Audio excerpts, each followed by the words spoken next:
Hi hello வணக்கம் welcome to சமையல் Akash கிச்சனின் Tamil channel. இன்றைக்கி நாம் ரொம்ப டேஸ்டியான அதே சமயம் சட்டுன்னு செய்யக்கூடிய ஒரு சூப்பரான கிறிஸ்பி ஸ்நாக் தான் எப்படி செய்யலாம் அப்படிங்கிறத பார்க்க போகிறோம். இது குழந்தைங்க மட்டும் இல்லைங்க, பெரியவங்க கூட ரொம்பவே விரும்பி சாப்பிடுவாங்க. ஆமாங்க, இன்றைக்கி நம்ம பார்க்க போகிறது பிரெட் கோன் சமோசா. நார்மலாக சமோசா செய்யணும் அப்படின்னா மாவை பிசைஞ்சு அதை கொஞ்ச நேரம் ஊற வச்சுட்டு அதுக்கப்புறம் அதை திரட்டிட்டு தான் நம்ம சமோசா ரெடி பண்ண முடியும். அந்த மாதிரி எந்த ஒரு சிரமமும் இல்லாமல் ரொம்ப ஈஸியாக ப்ரெட்டை வச்சு இந்த சமோசாவை நம்ம செஞ்சு முடிச்சிடலாம். ஆனால் டேஸ்ட்டு ரொம்ப ரொம்ப சூப்பராக இருக்கும். இதுதான் நீங்கள் ஃபர்ஸ்ட் டைம் என்னோடய சேனலை பார்க்குறதா இருந்ததுன்னா என்னுடைய சேனலுக்கு சப்ஸ்கிரைப் பண்ணிக்கோங்க. அதே மாதிரி என்னுடைய பதிவு உங்களுக்கு பிடிச்சிருந்தது அப்படின்னா நோட்டிஃபிகேஷன் பெல் ஐக்கானையும் நீங்கள் கிளிக் பண்ணிக்கலாம். அப்போ தான் நான் புதுசாக போடுற எல்லா வீடியோவும் உங்களுக்கு நோட்டிஃபிகேஷனில் வரும். வாங்க இப்போ செய்முறை எப்படிங்கிறத நம்ம பார்ப்போம். இந்த பிரெட் கோன் சமோசா பண்ணுறதுக்காக நம்ம முதல்ல உருளைக்கிழங்கு மசாலா எப்படி செய்யலாம் அப்படிங்கிறத பார்த்துடலாம். அதுக்காக ஒரு பெரிய கடாயில் 2 டேபிள் ஸ்பூன் எண்ணெயை சேர்த்துக்கோங்க. 2லேருந்து 3 டேபிள் ஸ்பூன் எண்ணெயை சேர்த்துக்கலாம். பிறகு 1 டீஸ்பூன் ஜீரகம், 1 டீஸ்பூன் சோம்பு, ஒரு பெரிய வெங்காயம் நல்ல பொடிசாக நறுக்கி எடுத்திருக்கேன், அதையும் சேர்த்துக்கிட்டு 2 பச்சை மிளகாயை நல்ல பொடிசாக நறுக்கியிருக்கேன், அதையும் சேர்த்து ஒரு 2 நிமிஷம் மிதமான தீயில் வெங்காயத்தை நம்ம வதக்கிக்கலாம். பிறகு 1 டீஸ்பூன் இஞ்சி பூண்டு விழுதை நம்ம சேர்த்து வெங்காயம் நல்ல கண்ணாடி பதம் வர்ற வரைக்கும் நம்ம நல்லா வதக்கி எடுத்துக்கலாம். அதே சமயம் இஞ்சி பூண்டோட பச்சை வாசமும் நமக்கு போயிருக்கணும். அப்படி இல்லை அப்படின்னா எக்ஸ்ட்ரா ஒரு நிமிஷம் மிதமான தீயில் வச்சு இன்னும் கொஞ்சம் நேரம் வதக்கிக்கோங்க. இப்போ இதில் ஒரு 1/2 டேபிள் ஸ்பூன் மிளகாய்த்தூள், 1/4 டீஸ்பூனுக்கும் குறைவாக மஞ்சள் தூள், தேவையான அளவு உப்பு, 1/2 டேபிள் ஸ்பூன்லேருந்து 3/4 டேபிள் ஸ்பூனுக்கு தனியாத்தூள் எல்லாத்தையும் சேர்த்து ஒரு நிமிஷம் மிதமான தீயில் வச்சு நல்லா வதக்கிக்கோங்க. பிறகு ஒரு 3 டேபிள் ஸ்பூன் பச்சை பட்டாணி நான் எடுத்திருக்கேன். இது நான் எடுத்துக்கிறது ஃப்ரோசன் க்ரீன் பீஸ், அதனால் நான் ஒரு 2லேருந்து 3 நிமிஷம் மட்டும் அதை நல்லா வதக்கிக்கிறேன். நீங்கள் நார்மல் பச்சை பட்டாணி யூஸ் பண்ணுற மாதிரி இருந்ததுன்னா அது நல்லா வேக வச்சுட்டு அதன் பிறகு இதில் சேர்த்துக்கோங்க. இப்போ 2 பெரிய சைஸ் உருளைக்கிழங்க வேக வச்சு நல்லா மசிச்சு எடுத்திருக்கேன். அதை நம்ம சேர்த்து இந்த மசாலாங்க கூட நல்லா மிக்ஸ் பண்ணிக்கலாம். இப்போ எதுவும் உருளைக்கிழங்கு கொஞ்சம் மசியாமல் இருந்தது அப்படின்னா கரண்டியை வச்சு நல்லா இந்த மாதிரி அழுத்தி அழுத்தி நல்லா மசிச்சு எடுத்துக்கோங்க. இப்போ பாருங்கள், உருளைக்கிழங்கு மசாலாவில் நல்லா மிக்ஸ் ஆகிடுச்சு. இப்போ நம்ம ஒரு 1/2 டேபிள் ஸ்பூனுக்கு கரம் மசாலாவும் 1/2 டேபிள் ஸ்பூனுக்கு ட்ரை மேங்கோ பவுடர், அதாவது அம்ச்சூர் பவுடர் அப்படின்னு சொல்லுவாங்க, அதை நம்ம சேர்த்துக்கலாம். அது கொஞ்சம் லைட்டு புளிப்பு சுவை இதுக்கு கொடுக்கும். அப்போ நல்ல மசாலா நல்ல டேஸ்ட்டாக இருக்கும்.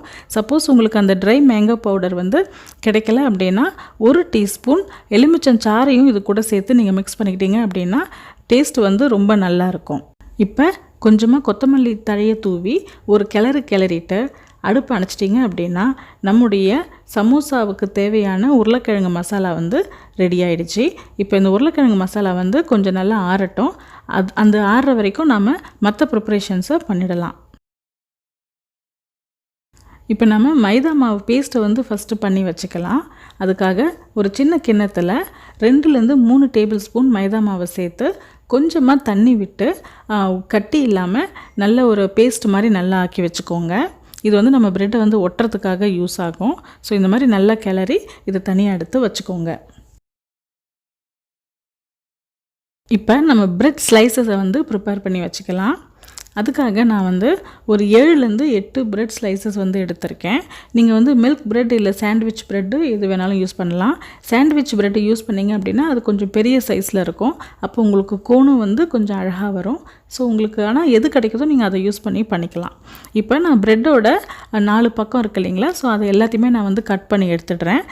பிறகு சப்பாத்தி திரட்டுற கட்டை இருக்கு இல்லைங்களா, அதை வச்சு நான் ப்ரெட்டை நல்லா அழுத்தி நல்லா திரட்டிக்கிறேன். நல்லா அழுத்தி திரட்டுங்க, அப்போ தான் உங்களுக்கு நல்ல மெலிசாக அழகாக வரும். ஸோ இந்த மாதிரி நல்லா அழுத்தி திரட்டி எடுத்து வச்சுக்கோங்க. இதே மாதிரி நாம் மற்ற எல்லா ஸ்லைசஸையும் நம்ம பண்ணி வச்சுக்கலாம். இப்போ இந்த ப்ரெட்டை நம்ம கோன் ஷேப் மாதிரி பண்ணி வச்சுக்கலாம், அதாவது கூம்பு வடிவம் மாதிரி பண்ணி வச்சுக்கலாம்.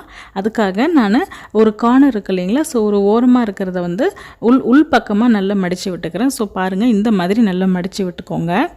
மடித்து விட்ட பிறகு அந்த கடைசியாக இருக்கிற அந்த எட்ஜ் இருக்குது இல்லைங்களா, அதை வந்து நல்லா அழுத்தி விட்டுக்கோங்க. உங்களுக்கு சரியாக அழுத்த வரல அப்படின்னா நம்ம மைதா மாவு பேஸ்ட் வச்சுருக்கோம் இல்லைங்களா, அதை வந்து கொஞ்சமாக நல்லா தடவி அதை நல்லா அழுத்தி விட்டுக்கோங்க. பாருங்கள், இதை பார்த்தீங்கன்னா உங்களுக்கே நல்லா புரியும். இப்போ வெளிப்புறமாக கோனை வந்து மூடுறோம் இல்லைங்களா, ஸோ அந்த சைடில் வந்து கொஞ்சமாக மைதா மாவு பேஸ்ட்டை வந்து தடவி நல்லா அழுத்தி மூடி விட்டுக்கோங்க. அப்போ தான் வந்து நம்ம மசாலா வந்து போடும்போதும் இல்லை எண்ணெயில் வந்து வறுக்கும் போதும் வெளியே வராமல் இருக்கும். அதை வந்து கொஞ்சம் நல்லா கையை உள்ளே விட்டு நல்லா அழுத்தி விட்டுக்கிட்டிங்க அப்படின்னா நல்லா டைட்டாக அது மூடிடும். ஸோ இந்த மாதிரி நீங்கள் பண்ணிக்கோங்க. இப்போ பாருங்கள் எவ்வளோ அழகாக வந்து உங்களுக்கு கோன் ஷேப் வந்திருக்குன்னு சொல்லிட்டு பாருங்கள். இப்போ கொஞ்சமாக நம்ம மைதா மாவு பேஸ்ட்டை வச்சு உள் சைடும் வந்து லைட்டாக போட்டு நம்ம நல்லா மூடிட்டோம், நல்லா அழுத்தி விட்டுக்கிட்டோம் அப்படின்னா அழகாக ஒட்டிக்கும். ஸோ கொஞ்சம் கூட உங்களுக்கு வந்து ப்ரெட் வந்து பிஞ்சு வெளியே வரவே வராது. ஸோ அழகாக வந்துடுச்சு பாருங்கள். சூப்பரான கோன் ஷேப் வந்து நம்ம பண்ணி வச்சுக்கிட்டோம். இப்போ இதே மாதிரி நம்ம மற்ற ப்ரெட் ஸ்லைஸ் எல்லாம் கூட நம்ம பண்ணி வச்சுக்கலாம். இப்போ இதில் நம்ம மசாலாவை வந்து போட வேண்டியது தான். இப்போ அதுக்காக நான் 1 டேபிள் ஸ்பூன் மசாலா வந்து எடுத்துக்கிறேன். ஸோ 1 டேபிள் ஸ்பூன் மசாலா எடுத்து அதை நல்லா உள்ளே லைட்டாக அழுத்தி உள்ளே அந்த எண்டு வரைக்கும் போகணும். உங்களுக்கு அந்த கோனோட எண்டு இருக்கு இல்லைங்களா, ஸோ அது வரைக்கும் போகணும். அதனால் லைட்டாக அழுத்தி விட்டுக்கோங்க. பார்த்து கவனமாக பண்ணுங்கள், உங்களுக்கு ப்ரெட்டு வந்து பிஞ்சு வெளியே வந்துட போகுது. இப்போ வந்து நம்ம ப்ரெட்டை வந்து நல்லா மூடிடலாம். ஸோ இந்த கோன் ஷேப் வந்து மூடுறதுக்காக திரும்பவும் நான் மைதா மாவு பேஸ்ட்டை வந்து அந்த மூடுறோம் இல்லைங்களா, ஸோ அந்த சைடு வந்து லைட்டாக தடவி நீங்கள் மூடிட்டீங்க அப்படின்னா உங்களுக்கு அப்போ தான் வந்து மசாலா வந்து வெளியே வராமல் இருக்கும். லைட்டாக அழுத்தி விட்டுக்கோங்க. அவ்வளோதாங்க, நம்முடைய பிரெட் கோன் வந்து சூப்பராக தயாராகிடுச்சு பாருங்கள். இப்போ இதையே கூட நீங்கள் அப்படியே வந்து எண்ணெயில் போட்டு வறுத்து எடுக்கலாம். நல்ல கிறிஸ்பியாக நல்ல டேஸ்ட்டாக தான் வரும். பட் இருந்தாலும் இன்னும் கிறிஸ்பியாக வேணும் அப்படிங்கிறதுனால நான் வந்து பிரெட் க்ரம்ஸ் கோட்டிங் மாதிரி பண்ண போகிறேன். அதுக்காக நான் தேவையான அளவு பிரெட் க்ரம்ஸ் வந்து ஒரு தட்டில் எடுத்து வச்சுக்கிறேன். பிறகு நம்ம ஏற்கனவே பண்ணியிருக்கோம் இல்லைங்களா மைதா மாவு, அதில் வந்து இன்னும் கொஞ்சம் ஒரு 1/4 கப்புக்கும் குறைவாக கொஞ்சம் தண்ணியை விட்டு இன்னும் கொஞ்சம் தண்ணியாக வந்து நான் கலந்து எடுத்துக்கிறேன்.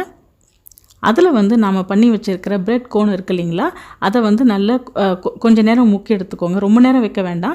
ஜஸ்ட் ஒரு டைம் மட்டும் டக்குன்னு பண்ணி ஒரு செகண்ட் 2 செகண்ட் வந்து டிப் பண்ணி எடுக்கிற மாதிரி எடுத்துக்கிட்டு நம்ம பிரெட் க்ரம்ஸில் வந்து நல்லா பரட்டி எடுத்துக்கலாம். இந்த மாதிரி பண்ணுறதுனால உங்களுக்கு நல்ல கிறிஸ்பியாக வரும். அதே சமயம் உங்களுக்கு குழந்தைங்களுக்கும் வந்து பார்க்குறதுக்கு வந்து கொஞ்சம் அட்ராக்டிவாக இருக்கும். அதனால் விரும்பி சாப்பிடுவாங்க. அதனால தான் நான் இந்த மாதிரி பண்ணிக்கிறேன். இதே மாதிரியே நம்ம எல்லா பிரெட் கோன்ஸையும் நம்ம இந்த மாதிரி பண்ணி வச்சுக்கலாம். இப்போ இதை நீங்கள் உடனே வறுக்க போகிறதில்ல அப்படின்னா இதை வந்து நீங்கள் ஒரு ஜிப்லாக் பேக்கில் போட்டு ஃப்ரீஸ் கூட பண்ணி வச்சுக்கலாம். 10 நாள் வரைக்கும் உங்களுக்கு கெட்டு போகாது. ஸோ எப்போ தேவையோ அப்போ கொஞ்ச நேரம் வெளியே எடுத்து வச்சுட்டு நீங்கள் உங்கள் குழந்தைங்களுக்கு அழகாக எண்ணெயில் போட்டு ஃப்ரை பண்ணி கொடுத்துடலாம்.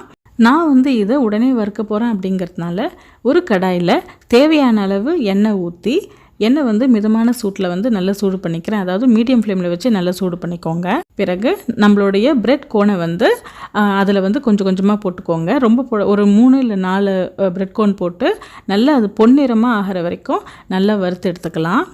நீங்கள் அப்போ வந்து கொஞ்சமாக கரண்டியில் வந்து லைட்டாக வந்து இதை சுற்றி விடுங்க. அப்போ தான் வந்து உங்களுக்கு எல்லா சைடும் வந்து ஈவனாக ஃப்ரை ஆகிற மாதிரி இருக்கும். ஸோ ஒரு சைடு ப்ரௌன் ஒரு சைடு ஒயிட்டாக இருக்காது. ஸோ எல்லா சைடும் வந்து ஈவனாக லைட் ப்ரௌன் கலரில் வர்ற வரைக்கும் நல்லா வறுத்து எடுத்துக்கோங்க. பாருங்கள், நமக்கு அழகாக வந்து கலர் வந்து மாறிடுச்சு. அவ்வளோதாங்க, நம்முடைய சூப்பரான பிரெட் கோன்ஸ் வந்து ரெடி ஆகிடுச்சு.